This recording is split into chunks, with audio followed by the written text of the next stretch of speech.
हम सबों की लोकप्रिय उम्मीदवार बहन विजय लक्ष्मी देवी जी इस अवसर पर उपस्थित हमारे भी जनता दल यूनाइटेड के जिला के अध्यक्ष चंद्रकेतु सिंह जी, रामविलास पासवान के लोजपा के सामान्य अध्यक्ष श्री महादेव पासवान जी, रिजवान अंसारी जी, राष्ट्रीय लोक मोर्चा के सामान्य अध्यक्ष हमारे सरनजीत सिंह जी, श्री हेमनारायण शाह जी, मंच पर आसीन हमारे भारतीय जनता पार्टी एवं एनडीए के तमाम सभी नेतागण, जिला परिषद की सामान्य अध्यक्ष संगीता यादव जी और इस बड़ी दोपहरी में भी बड़ी संख्या में आए हुए सिवान लोकसभा क्षेत्र के अपने मतदाता भाइयों, नौजवान दोस्तों, मीडिया के मित्रों, इस बार का चुनाव कोई सामान्य चुनाव नहीं है। इस बार का चुनाव इस बात को तय करेगा कि भारत एक विकसित भारत बनेगा या विनाशवाद की ओर जाकर भारत परिवारवाद या भ्रष्टाचार की ओर बढ़ेगा। मित्रों, आपने देखा कि 2014 में आपका एक वोट नरेंद्र मोदी जी के नेतृत्व को मिला और भारत की दिशा और दशा को बदलने का काम किया। विगत मात्र 10 वर्षों में पूरे वैश्विक स्तर पर हिंदुस्तान ने जो ऊंचाई पाई है और सशक्त भारत और समर्थ भारत के रूप में भारत जाना जाने लगा है। मित्रों, आपको याद होगा कि भारत के प्रधानमंत्री राजीव गांधी जी हुआ करते थे और उन्होंने कहा था कि जब हम 1 रुपया भेजते हैं तो हिंदुस्तान के हाशिए पर बैठे लोगों को 15 पैसा पहुंचता है। यह एक ऐसे प्रधानमंत्री का युक्ति थी जो लाचार था। भारतीय राष्ट्रीय कांग्रेस ने आजादी के बाद से लगातार देश पर शासन करके और उनके प्रधानमंत्री जी के द्वारा यह पंक्ति बहुत साफ कर देता है कि भारतीय राष्ट्रीय कांग्रेस के समय हिंदुस्तान की क्या स्थिति थी। लेकिन मित्रों, स्थितियां बदली। आपके एक वोट की ताकत ने हिंदुस्तान के तकदीर को बदलने का काम किया। आज विभिन्न जो योजनाएं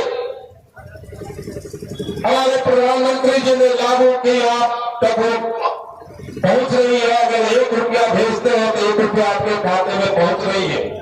मित्रों, यह इस बात का गवाह है कि जब गरीब मां के पेट से पैदा लिया हुआ बेटा भारत का प्रधानमंत्री बनता है तो उसे पता है कि हिंदुस्तान के आवाम की क्या दशा और दिशा है।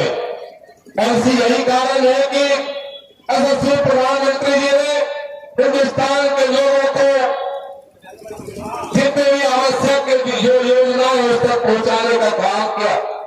कभी आप कोई गरीब सोच सकता था क्या कि जिला अस्पताल से ऊपर भी हम अपना बेहतर इलाज करा सकते हैं? लेकिन माननीय प्रधानमंत्री जी ने 5 लाख रुपए तक की सुविधा देकर और हिंदुस्तान के 70 बड़े अस्पतालों में इलाज करने की सुविधा देकर हिंदुस्तान के लोगों को एक स्वस्थ भारत और स्वस्थ नागरिक बनाने का काम किया है। इतना ही नहीं, हमारे माननीय प्रधानमंत्री जी ने घोषणा की है कि किसी भी आर्थिक स्तर के का परिवार होगा, लेकिन अगर उस परिवार में 70 वर्ष से ऊपर आयु के कोई हमारे बुजुर्ग हो गए, सीनियर सिटीजन हो गए, तो उन्हें इलाज की सुविधा मिलेगी। मित्रों, आपने देखा होगा कि हिंदुस्तान कितना विकसित राष्ट्रों का पिछड़ू बन चुका था। मनमोहन जी ऐसे प्रधानमंत्री विकसित राष्ट्रों के राष्ट्राध्यक्षों के पीछे पीछे घुमा करते थे। लेकिन देश की परिस्थितियां बदली, देश में आत्मविश्वास बढ़ा नरेंद्र मोदी जी के कारण। और यही भारत है कि अब विकसित भारत के जो राष्ट्राध्यक्ष है वो नरेंद्र मोदी जी के पीछे पीछे घुमा करते हैं। सिर्फ एक उदाहरण देकर अपनी बात को समाप्त करूंगा। मित्रों, कि जब रूस और यूक्रेन में युद्ध हुआ और जब भारत के मेडिकल के छात्र जो यूक्रेन में पढ़ते थे उसे अपने घर वापस आना था तो हमारे प्रधानमंत्री जी ने स्पष्ट तौर पर रूस को कहा कि तुम अपनी बमबारी बंद करो।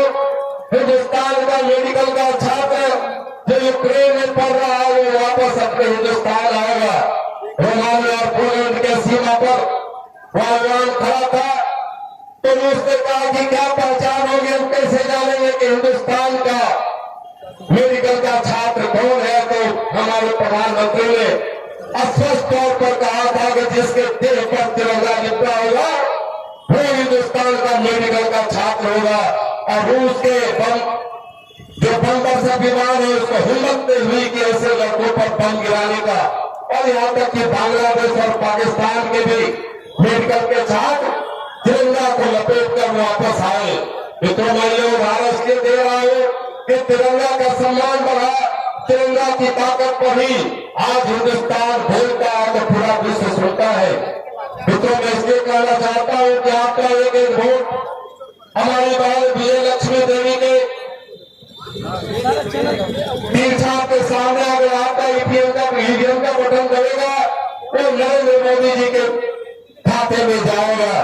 तो जाने वाले दिनों में भारत में से विकसित राष्ट्र के रूप में 2047 तक एक विकसित राष्ट्र के रूप में दिखे, इसके लिए हम सबों को मिलकर काम करना पड़ेगा।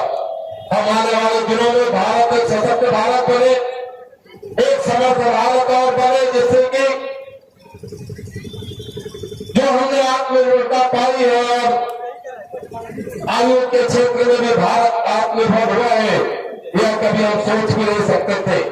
इसलिए हम अपने मालिकों से आग्रह करेंगे, यह ऐसा वक्त है, एक ऐसा मोड़ पर हिंदुस्तान खड़ा है जहां आपको तय करना है कि हम विकासवाद की ओर जाएंगे कि विकासवाद की ओर जाएंगे।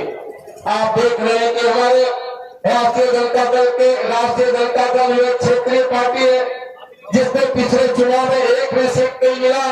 वो राष्ट्रीय स्तर के घोषणा पत्र को जारी करते हैं और उनके नेता तरह तरह की बातें करके लोगों को गुमराह करने का काम करते हैं। आपको पता है इंडी गठबंधन के जितने भी राजनीतिक दल है सारे के सारे बिखर चुके हैं। ऐसे क्षेत्रीय दल जो इंडी गठबंधन के साथ जुड़े हैं अपने ही राज्य अलग अलग राज्यों में आपस में चुनाव लड़ रहे हैं। मित्रों देश का भविष्य यशस्वी प्रधानमंत्री नरेंद्र मोदी जी के हाथ में है। और उतना ही नहीं, 500 वर्षों से रामलला जब अपने घर पेट में पड़े हुए थे तो मैं समझता हूं कि हिंदुस्तान के प्रधानमंत्री नरेंद्र मोदी जी ने ही वैधानिक तरीके से एक भव्य मंदिर का निर्माण करके उसका स्थापित करने का काम किया। इन्हीं शब्दों के साथ आने वाले दिनों में जब 25 मई को जब यह चुनाव होगा, यह चुनाव एक अनुष्ठान के रूप में लेंगे और पहले मतदान और तब जलपान के लिए हम आपसे आग्रह करते हैं कि एक एक वोट एनडीए के पक्ष पर जनता यूनाइटेड के तीर छाप पर पड़े, यही आग्रह करने आए हैं। एक बार आपसे हम चाहेंगे कि हम सब मिलकर नारा लगाए, एक बार फिर मोदी सरकार हम कहेंगे, हम सब एक बार फिर मोदी सरकार, दोनों हाथ उठाकर कहेंगे एक बार फिर मोदी सरकार, एक बार फिर मोदी सरकार। हमारे बीच अब असम के सम्मानित मुख्यमंत्री जी का भी आगमन हो गया है।